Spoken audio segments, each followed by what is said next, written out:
toutes, bonjour à tous. Bienvenue dans cette nouvelle vidéo de lecture. Aujourd'hui, j'ai décidé de vous lire un extrait du livre de Christian Signol, Cette vie ou celle d'après, aux éditions Albin Michel. Elle savait cela depuis toujours, bien au-delà de toute mémoire. Il faut parler aux arbres, aux plantes et aux bêtes, pour qu'ils vivent bien. Comme à tous les êtres vivants, elle était bien placée pour le savoir. Elle, à qui nul ne parlait depuis longtemps, du moins pas autant qu'elle l'aurait souhaité. Alors elle leur parlait quand elle passait près d'eux. Et elle allait mieux, elle se sentait vivre.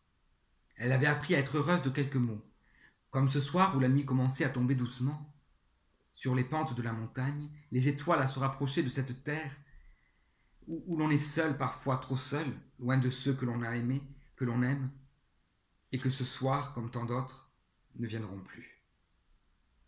Que n'aurait-elle pas fait pour qu'ils lui répondent ces arbres, ces fleurs, ces étoiles? Et comme elle aurait été heureuse, apaisée pour quelques instants, quelques minutes. Et pourtant, elle avait choisi cette solitude.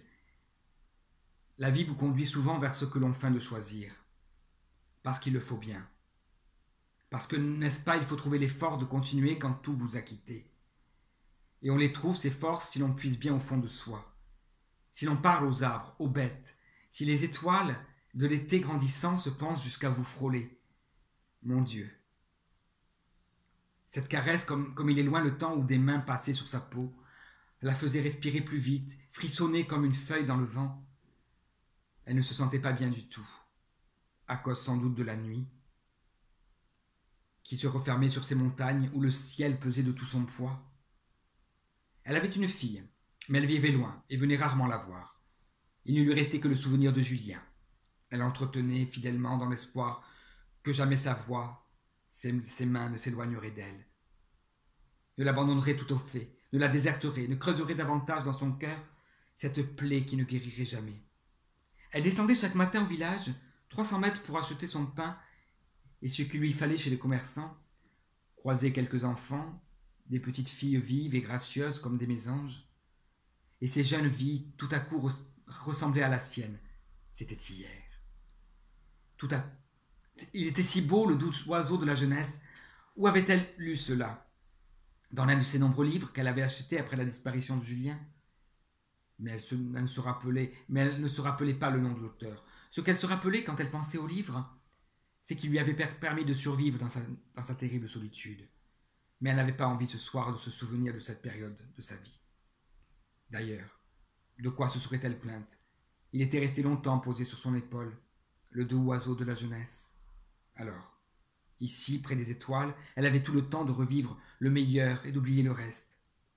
Elle avait tout le temps aussi, les soirs d'été, de regarder les lumières qui clignotaient dans le village, pareilles à des étoiles qui seraient tombées sur la terre, en bas à Chalières.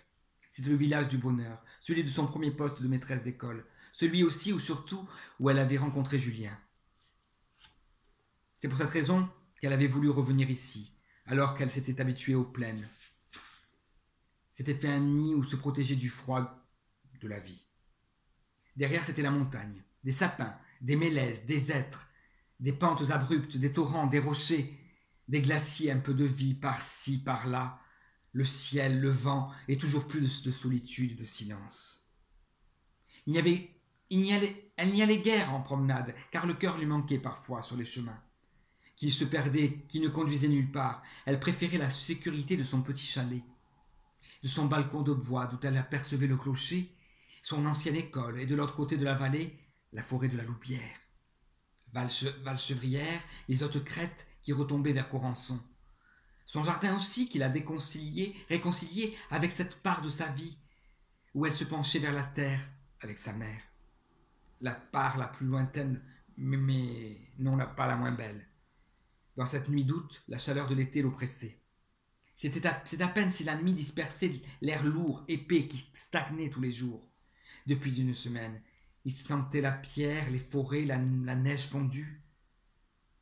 Il sentait l'été que les étoiles éclairaient magnifiquement et qui parlaient des autres mondes, ceux dans lesquels veillent les disparus.